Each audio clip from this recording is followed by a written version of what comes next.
Hello મિત્રો, કેમ છો? મજામાં જ છો? તો મિત્રો, આજના આપણા નવા બ્લોગ વિડીયોમાં તમારું સ્વાગત છે. તો મિત્રો, આપણે પાછળ જોઈ શકો છો, આજના આપણે મસ્ત પૂજા અને બધું કરી દીધું. પણ મિત્રો, આપણે બ્લોગ થોડો મોડા ચાલુ કર્યો છે. 10 વાગી ગયા છે મિત્રો. તો દર્શન કરી લો. કમેન્ટમાં જય શિકોતરમાં, જય ગોગા મહારાજ, જય સદીમાં, જય ચેહરમાં, તમને અનુકૂળ આવે તે કમેન્ટ કરી દો મિત્રો. તો જો બહારનું લોકેશન મસ્ત સવાર પડી ગઈ છે. તો આપણે મળીએ શક્તિને. શક્તિ હાલ પૂરા ઉપાડો છે, આવે એટલો. તો મિત્રો, જેની આપણે રાહ જોઈ રહ્યા હતા એવા શક્તિભાઈ આપણા બ્લોગ વિડીયોમાં આવી ગયા છે. Shaktibhai, good morning. જય માતાજી. જય માતાજી. કેવું ચાલે? બોલો. શાંતિ? શું કરી પૂરા ઉપાડે? તો મિત્રો, હાલ શક્તિભાઈ પૂરા ઉપાડે છે જો. અને આગળ ઉભા કર્યા મિત્રો, વરસાદમાં પલળ્યા એટલે સુકાવા માટે. તો આજે શું કરવાનું? આપણે સતલાસ ના જવાનું છે. ચેલેન્જ માટે લેવા જવું પડે પકોડીનું. તો આજે ચેલેન્જ કરવાની છે પકોડીની. તો બ્લોગમાં લાસ્ટ સુધી બન્યા રહેજો.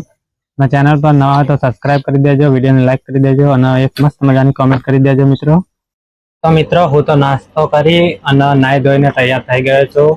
શક્તિભાઈને નાસ્તો કરવાનો બાકી છે, તે નાસ્તો કરે છે. પછી શક્તિ આપણે એક કામ કરવાનું છે. આપણું જે ગુલાબ છે ને, એને થોડું આમ નમી ગયું છે વરસાદના લીધે, તો એને પહેલા હરખું કરી દઈએ, આજુબાજુમાં ચોખ્ખું કરી દઈએ. પછી આપણે સતલાસ ના જઈએ અને પકોડી લેતા આવીએ અને ચેલેન્જ વિડીયો બનાવીએ. તો મિત્રો, આજે જોરદાર ચેલેન્જ થવાની છે.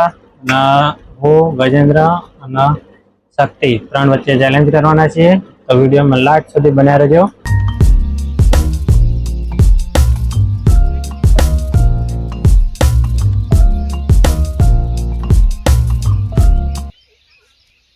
તો મિત્રો, શક્તિના થોડા પૂળા પાડવાના બાકી છે, એ પૂળા પાડી દે ત્યાં સુધી હું પેલું ગુલાબ નીચે પડી ગયું છે એને સાફ કરી દઉં. પછી આપણે જઈએ સતલાસ. તો મિત્રો, આ છે ગુલાબ જ્યાં નીચે પડી ગયું છે જુઓ. તો અહીંયા સાફ કરવાનું છે અને અંદર પાણી વેડી એવું કુંડું બનાવવાનું છે. તો હું બનાવી દઉં ત્યાં સુધી શક્તિભાઈ પૂળા ઉપાડી દી.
તો ફાઇનલી મિત્રો, મેં ગુલાબને એકદમ ક્લીન બનાવી દીધું છે. તો જો એકદમ ગુલાબ નીચે પડી ગયું હતું, તો મેં મસ્ત ઊભું કરી દીધું. એક લાકડાનો ટેકો મારી દીધો, તેથી હું વાયરો આવે, પવન આવે તો નીચે ના પડી જાય એના માટે. તો અહીંયા આપણે પાણી પણ વેડી દઈએ.